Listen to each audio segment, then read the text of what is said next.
I tried playing Call of Duty today. Tried. That's a funny word to use, isn't it? I tried playing Call of Duty today. But over the past few weeks, I've spent only a handful of hours playing Call of Duty, and instead have been increasingly spending more and more time on a 16-bit pixel game. Reportedly worth $31 billion, the Call of Duty franchise is a Goliath. For $31 billion, you could buy the LA Galaxy, Tom Kelche's Kansas City Chiefs, along with Taylor Swift's entire music catalogue, and then still have enough money left over to buy Greenland and rehome them all. Published by Activision, Call of Duty currently has no less than 9 independent studios working on the different aspects of the game.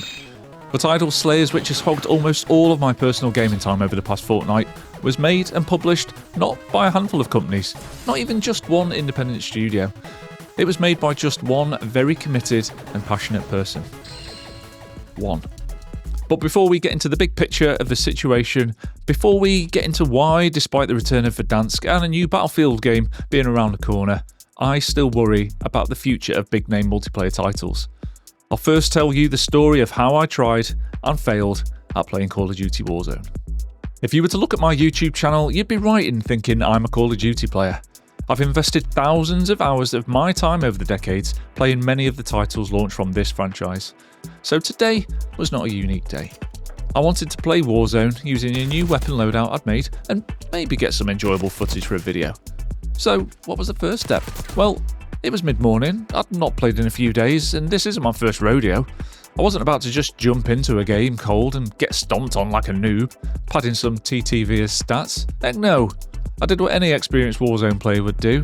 I first loaded up multiplayer for a quick warm-up game. Without aim assist to help me, I needed to get that muscle memory back in if I had any chance of tracking some Master Prestige jury rank demon using a Terminator skin and sliding around with Omni movement like they were on roller skates. And here is where it immediately started to go wrong. Let's assume you already know about lag, bad visibility, SBMM and cheaters, etc, etc, etc. No, let's instead look at the experience as a whole rather than the individual issues that got me here. To put it as simply as possible, I wasn't having fun. From the first moment I loaded up my glitchy, under-optimised, laggy mess of a multiplayer game on Steam, I made the mistake of not checking the customised playlist. And this may be new to you, but the game has an infuriating habit of changing your filters in between your gaming sessions. Today was one of those occasions. And the worst had happened. I was faced with a Nuketown 24/7 map selection. And to throw salt into the wound, one of the voting options was TDM. TDM Nuketown, the most inane experience on offer in Call of Duty Black Ops 6 outside of the ultra-small Strike Map Brain Rot playlist.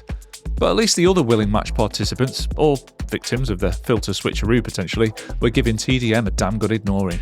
They knew what was up. It crossed my mind to back out and pick something less soul-destroying, but instead I thought I'd just suck it up in favour of what would at least be an effective movement and aiming warm-up. Instant regret.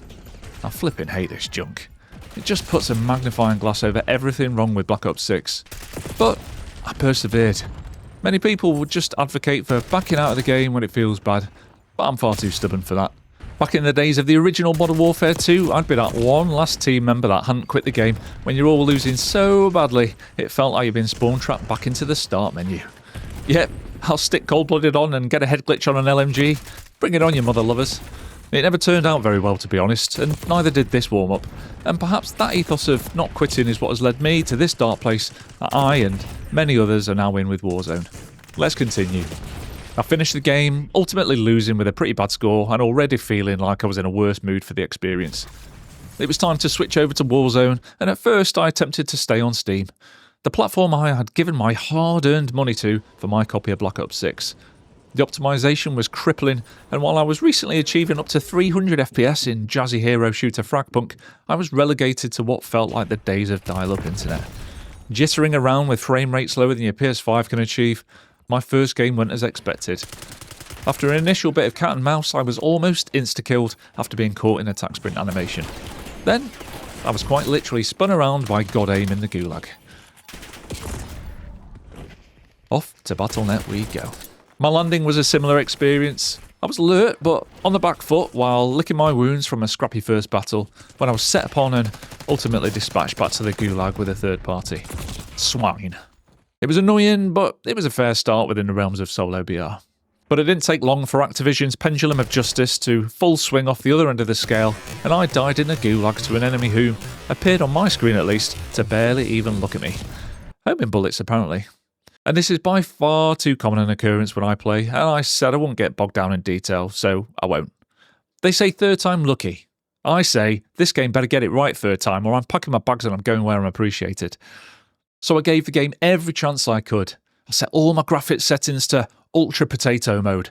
Sure, the game might start looking like it was crafted from Play-Doh, but at least I'd have a good frame rate. Right? Right? Surely not. As I dropped back in, I felt somewhat redeemed that today it wasn't just my machine causing the issues, but it was the game that was beyond redemption. Poor performance, again, showing that something underneath the surface simply wasn't right. I mentioned I'm stubborn. Well, maybe this affects my learning. Despite the issues, I dropped in undeterred. I keenly fought to clear a bit of looting space, only to be the filling in a death sandwich. I was getting double pumped. Dessert course? Gulag. Being immediately met with a ranked play skin throwing rocks at me, I was all out of patience. I was fully resigned at this point to the taste of Milky 92 turning out to be sour. I was almost hoping for it, to be honest. I'd yearned for defeat so I could rage quit and get on with my day. But like every letdown I'd experienced so far that morning, Milky failed to deliver that sweet euthanasia I'd so been craving. Instead, I was back floating in the sky underneath a large silk canopy that might as well have been a white surrender flag to all the professional gamers circling beneath me, like hungry sharks. Where should I go? Petrol station? It was a risky drop, likely to be a popular destination that would bring either a quick regain or an exit from the game. I needed one or the other, so the decision was made. An open door indicated certain death by rotational aim assist awaiting between the food aisles of the garage, so I instead opted to divert and take my chances against long-range beams. Armed with a no-attachment Gulag SMG, no plates and no hope, I went prone behind the thin sliver of hard cover available like something from Omaha Beach on D-Day. Awaiting health recovery, I listened to the footsteps of the bloodthirsty sweat fast closing in, thinking I was a free kill. So I maintained a head glitch, only peering out just enough from my mound of grey mashed potato to give the level 197 Master Prestige a lesson in patience. Ha! Lapper. Off you go to the Gulag, buddy. Unfortunately, it was to be short-lived. Presumably having collected enough money off the floor of the Gulag to pay off the national debt of Venezuela, Lapper quickly re-emerged with not only an active UAV, but also a meta loadout weapon. Obviously. Cheats? Aim assist? Or Master Prestige levels of tragging? I don't know. It was irrelevant. The result was the same. I was done for the day in 3 short matches. I wasn't sticking around for this just to get wound up. The game had annoyed me. So I fled from my abuser and loaded up into my safe space, my cosy retreat of mental relaxation. I loaded up Idol Slayers. But why? Why would I leave this AAA title and instead feel a satisfaction from this simple game that was put together in a bedroom on a laptop? And again, I will put this in the simplest way possible. Because it is fun. I enjoy it. When I play it, I feel in control of the experience. I log in, it takes a matter of seconds and I'm in the game. There are daily rewards and there are things you can use real money for, but they're so inconsequential that they don't enter your mind when you're playing. The game is uber simple, the graphics and sound are uber simple, but it feels nice, it feels satisfying. When you're in the game, there are a few things that take a teeny bit of thought, some timing with jumps and some guesswork in puzzles. It's just enough to engage your brain that you're actually doing something and not just clicking a clicker. Missing a target or challenge provides just enough penalty to make actually landing it feel good, and no more. You'd never mistakenly jump over a loot box and be annoyed to the point that would affect your mood. You'd just think, well, then you'll crack on and hopefully there'll be another in a bit while you go and enjoy other bits of the game.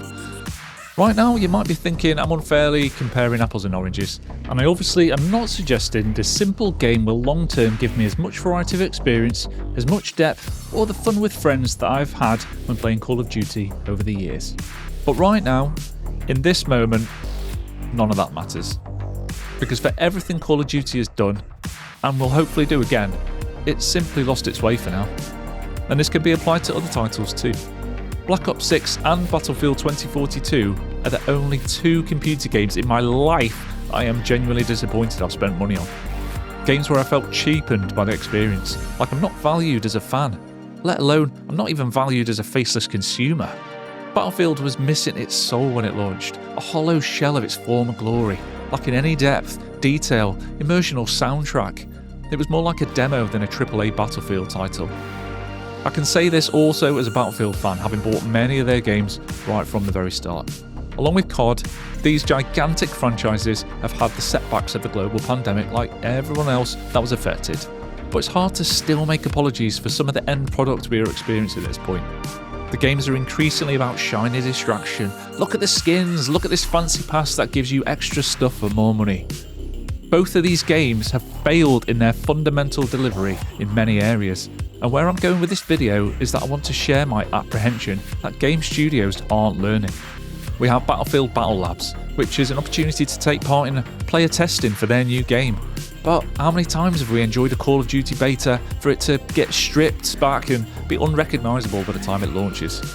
I genuinely don't know where it's been going wrong. Have these studios just gotten too complicated? Too big to keep a grip on how all the pieces come together to make that satisfying next title that we've spent all year waiting for? Or up to 6 years in the case of Battlefield.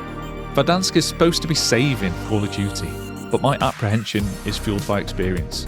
Hedging my bets, I've genuinely been looking for alternative games to play, and unfortunately I've not found that one just yet.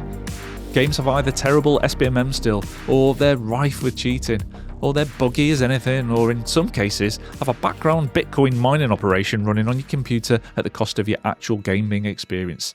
It's disgusting, but I'm not even joking. Multiplayer gaming is in a bit of a spot right now, and when I look across all the games out there, I honestly want to download and get lost in an open world single player game like GTA 5 Remaster.